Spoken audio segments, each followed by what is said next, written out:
Galaxy A34 é o sucessor de um dos modelos mais procurados do ano passado. Sua proposta é ser um A54 um pouco mais econômico, com acabamento de qualidade, IP67 e um conjunto equilibrado, mas com câmeras um pouco mais simples e outros detalhes reduzidos. Esse é um celular que promete bastante para os próximos meses e é claro que precisamos analisar ele a fundo para te explicar se vale a pena ou se é melhor você ir com outro modelo. Se você gostar de qualquer um dos modelos que falarmos aqui, basta clicar no botão Ver Produtos, que fica na parte de baixo do vídeo. Essa é uma nova funcionalidade do YouTube que te permite encontrar os produtos que estamos falando, comparar o preço nas principais lojas confiáveis e ainda saber quais outros conteúdos foram criados aqui na plataforma para o mesmo equipamento. E é um jeito muito legal de você dar o próximo passo, fazer essa pesquisa ainda dentro do YouTube. Com isso em mente, vamos pro review.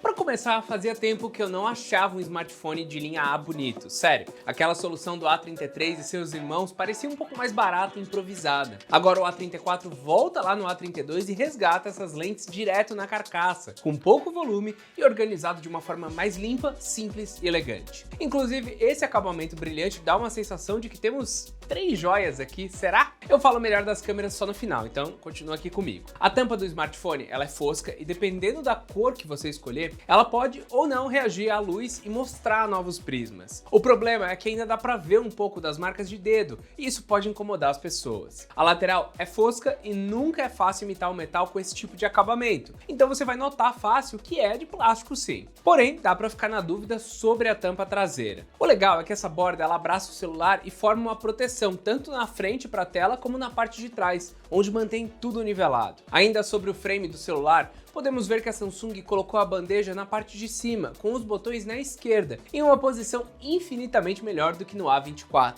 Já a saída de som, microfone e porta USB-C continuam embaixo. O telefone conta com som estéreo, mas a segunda saída é frontal, não tem graves e serve mais de suporte para o falante principal. O problema é que enquanto eu jogava, eu tampei essa saída principal com a mão de forma muito fácil e foi aí que eu percebi que o som frontal funcionava sim e era estéreo. Infelizmente a saída P2 ficou para os telefones mais básicos, então não temos a porta de 3.5mm, forçando o uso de um acessório Bluetooth ou adaptadores para tecnologia USB tipo C, que ela não manda na caixa.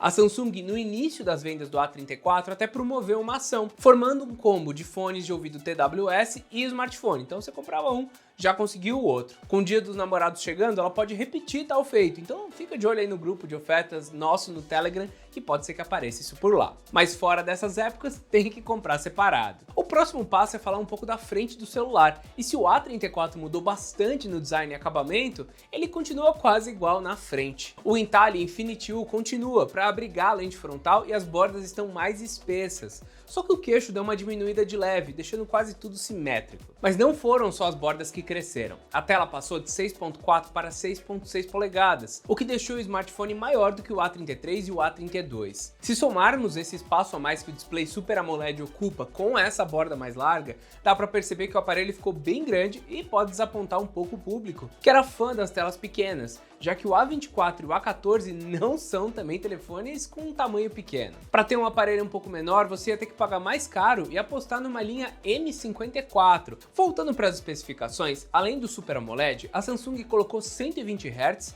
e brilho de 1000 nits no A34, mas não falou nada sobre o HDR10 Plus, que também não veio no A33, mas marcou presença no A32. Vocês viram um padrão aí? A Samsung basicamente corta recursos invisíveis, tá? E destaque para as aspas aqui.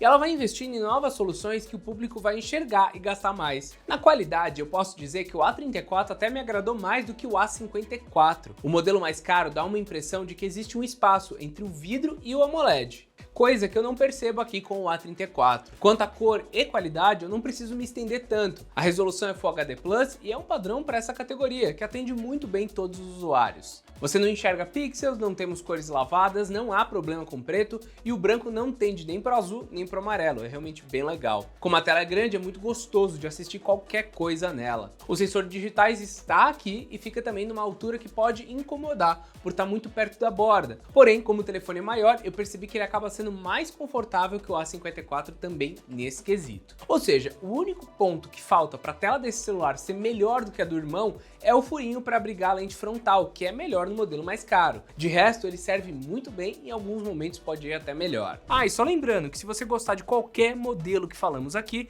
dá para encontrar o preço e o link para as lojas confiáveis aqui dentro do YouTube. É só clicar no botão ver produtos para conferir e deixa eu continuar o vídeo. Mudando um pouco o foco e olhando para dentro do smartphone, vamos falar um pouco de processamento. O salto de um ano para o outro é de 20 a 25% de desempenho. A versão de 4 GB de RAM não existe mais agora e temos apenas as versões de 6 ou 8 GB. No armazenamento, a Samsung já colocou 128, podendo dobrar essa memória no modelo mais caro. O slot da bandeja é híbrido, mas pelo menos ainda existe a possibilidade de expandir esse armazenamento. Para trabalhar com esse hardware e comandar todas as tecnologias, a Samsung não colocou o mesmo SoC do A54. Ao invés disso, o que temos aqui é um Dimensity 1080. Ele não tem quase nenhuma diferença de desempenho com relação ao Exynos 1380 que está no modelo mais caro. Segundo o Nano Review no AnTuTu, o 1080 é 3% inferior, enquanto que no Geekbench essa diferença é de 10% no multicore. Por mais que esses sejam processadores de fabricantes diferentes, a Samsung continuou mantendo o A34 bem perto do A54, assim como foi com os modelos de 2022, e no dia a dia, na prática, eu não tive problemas para fazer nada por aqui. Desde jogos pesados até tarefas comuns como usar o Google Chrome e as redes sociais, tudo correu super bem. Eu passei bastante tempo jogando Genshin Impact, ele não travou, não engasgou, nada. A dúvida que eu tinha era se o Dimensity ele esquentaria ou não, e a resposta é que o desempenho é basicamente igual, inclusive na dissipação do calor. Ele começa a ficar morno, mas nada que chegue a prejudicar a capacidade, tal como é no A54 com o Exynos. Ou seja, não precisa se preocupar com isso por enquanto. Mas por se tratar de um intermediário, não dá para garantir que ele vai se manter assim por muitos anos. O que eu continuo reclamando sobre os intermediários é que mesmo tendo uma tela de 120 Hz, nenhum título traz suporte para frequência mais alta, ficando sempre nos 60 ou 30. Porém, que fique bem claro que isso nem sempre é culpa da fabricante, na real quase nunca é. O processador não aguenta, as empresas também não querem dar suporte a todos os celulares e é muito mais fácil para elas colocar só na linha S, no iPhone e em afins.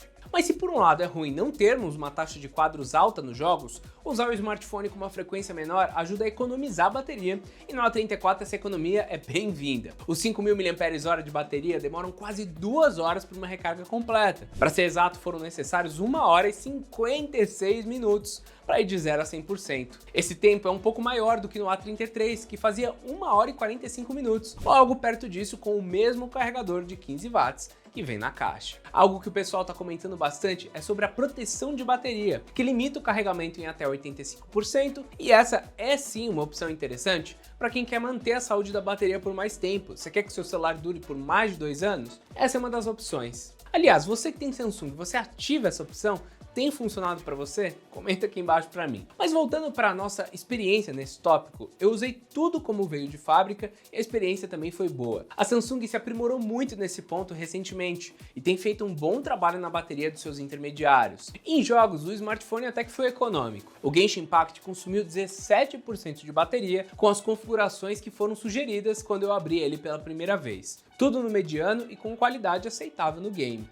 Deu para jogar de boa e sem esquentar, como eu já havia comentado, mas principalmente sem consumir mais do que 20% de bateria a cada hora. O COD consumiu 15% e até arriscou um pouco mais de FPS, mas isso não foi durante todo o jogo, e depois ele se manteve em 60 frames sempre, o que também foi um responsável por esse consumo um pouco maior. Os joguinhos do Mario consumiram 13% por hora, enquanto o Wild Rift e Asphalt 9 ficaram em 11%. Ou seja, o celular é bom para jogar por ser potente o suficiente, mas não esquentar tanto e trazer uma boa bateria. Você não tá com a configuração máxima, mas também não tá descarregando tão rápido. É um combo perfeito ou quase isso. Na gravação 4K a 30 frames eu também fiquei satisfeito com o consumo após 1 hora, foi apenas 18%. Mas não dá para dizer o mesmo com as redes sociais e o YouTube, que ficaram empatados em 8%. Nos topos de linha, a Samsung conseguiu reduzir isso para algo entre 5% e 6% por hora, tendo telas com mais tecnologia, mais brilhantes e baterias menores. Eu acredito então que deve dar para melhorar isso com algumas atualizações.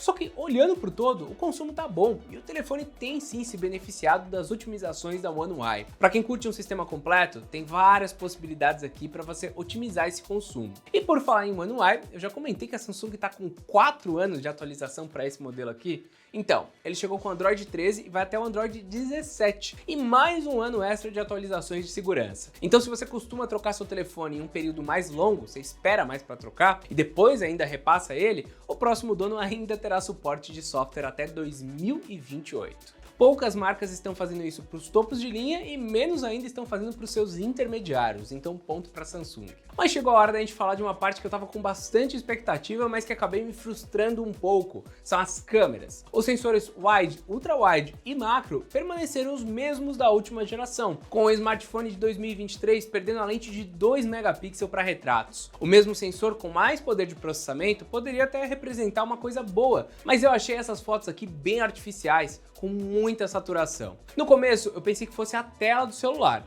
mas ao passar elas para o computador eu vi que não, as fotos ficam realmente saturadas. Tanto que em alguns momentos o celular mudou a cor de alguns elementos, seja por exagerar num reflexo fake de cor ou por só entender que seria melhor pintar um prédio inteiro de cinza. Outra coisa que me incomodou bastante na lente principal é que ela desfoca mais o fundo das imagens, forçando um modo retrato que não existe e que não é tão natural. Porém, quando eu coloquei no modo retrato e tentei fotografar a mesma flor, ela já não fez o recorte certo, então em nenhum dos dois momentos eu consegui o que eu queria. O resultado é que se você quer um modo bokeh, um modo retrato, é só fotografar no modo normal que já vai funcionar por aqui. No fim, eu acredito que a Samsung precisa fazer alguns ajustes no software e diminuir esse pós-processamento. No fim, eu não estou dizendo que ele é ruim, mas eu queria fotos menos artificiais por aqui. Quando falamos de paisagens ou até mesmo fotos internas sem pessoas, ele já começou a me agradar um pouco mais. É realmente no processamento da pele que ele não fica tão legal. Eu sei que eu estou falando muito de forma geral e às vezes até parece que eu estou focando só no sensor principal, mas não. Isso também vale para o sensor ultra-wide. Agora, algo específico que eu curti bastante foi os 48 megapixels, que permitem o zoom digital. Eu consegui aproximar a imagem em 4 vezes e ainda é uma foto utilizável na internet, se esse termo aí existir, né? Só que ele pula direto de 4 vezes para 10 vezes, daí não tem condição de usar. O próximo passo é falar especificamente do sensor macro, e olha, isso daqui foi outra decepção, já que as lentes de 5 megapixels da Samsung costumam ir bem melhores do que as com 2 megapixels. Nesse sensor aqui é difícil encontrar um bom distanciamento focal e isso dificulta o balanço de branco e o equilíbrio de luz. Se tem luz muito forte ele vai mal, se não tem luz ele também vai mal, então tem que estar perfeito. Traduzindo, o sensor macro exclusivo nunca é bom e ele tá no conjunto para preencher uma lacuna que é ter um terceiro sensor sem gastar muito. Depois de muito esforço eu consegui fazer essas fotos que você viu aí, mas também vou colocar as problemáticas, porque aqui a gente mostra a vida real do criador de conteúdo que às vezes não consegue fazer foto boa. O ponto mais equilibrado nesse conjunto fotográfico é a lente frontal, com 13 megapixels. Ela tem boas cores, consegue equilibrar bem as luzes, o HDR também está funcionando bem. Essas cores que a gente vê aqui elas são mais naturais, e o telefone entrega basicamente a mesma qualidade do A54, o que é diferente do conjunto traseiro, onde o A54 vai levar realmente a melhor. Acho que no geral a Samsung precisa então melhorar as câmeras traseiras desse modelo para colocar ele como intermediário premium e cobrar um pouco mais por isso. Caso contrário, tem que pagar um preço um pouco mais baixo nesse celular se você planeja utilizar ele principalmente para câmeras. Como deve ter ficado claro para vocês, o celular da linha 30 ele consegue acompanhar o irmão da linha 50 em vários pontos, mas com os cortes que recebeu, isso daí precisa refletir no preço. Então temos alguns exemplos. A traseira de plástico por aqui, o entalhe para a câmera é em gota, não é aquele pequenininho, as câmeras são levemente inferiores e isso vai impactar no valor de produção. Voltando para a data de lançamento em fevereiro, o smartphone chegou por R$ 2.600 e já caiu R$ 1.100. Isso mesmo, o A34 ele já pode ser achado por R$ 1.500 em algumas lojas do varejo, na versão de 6 GB com 128 de armazenamento. O preço normal, no entanto, ainda é perto ali dos R$ 1.700 e você encontra por mais ou menos R$ 1.900 na loja oficial da Samsung. Só ressaltando que esse review aqui está sendo produzido no final de maio, ou seja, depois do Dia das Mães e antes do Dia dos Namorados, o que pode significar algumas variações de valor. Mesmo com esse cenário, só de termos o Galaxy A34 já mais barato é um indicativo do quanto devemos esperar pagar por ele, ainda mais se olharmos para o A54, que está custando R$ 1.800, ou seja, 300 a mais, entregando poucas diferenças. É isso. Se tiver muita diferença entre eles, vale a pena você ficar com a A34. Se eles estiverem muito perto um do outro, é mais fácil você dar um salto ali e já pegar uma linha superior. Mas deixa eu fazer uma conclusão. Quando nós olhamos o celular no mercado geral de smartphones, por R$ 1.500 ele tem um custo-benefício legal e pode sim roubar muitos usuários que têm o interesse do A54, principalmente se ele tiver mais caro. Ele, ser de plástico, não tira a sua elegância e ainda traz um pouco mais de segurança. Dá para usar sem capinha, é só colocar uma película na frente e pronto, eu sigo feliz. Sem risco na tampa traseira e sem vidro quebrado em caso de acidente. Ele traz a mesma resistência à água do irmão mais velho, a mesma capacidade de bateria e um poder de processamento bastante próximo. Aonde alguns concorrentes podem acabar se saindo melhor do que ele, e nesse caso entra também o A54, é na questão do furo da tela, tá? A maioria das outras empresas está entregando telas com um notch um pouco menor. E temos também as câmeras traseiras, que vão melhor no A54 e em alguns outros modelos da própria marca. Se o celular ficar um pouco mais barato, abaixo dos R$ 1.500, ele vira uma das melhores opções do segmento para quem procura desempenho, bateria e construção. Se você gostou dele, não esquece do comentário, não esquece também de deixar um like aqui no vídeo e claro, eu espero vocês no próximo vídeo. Tchau, tchau!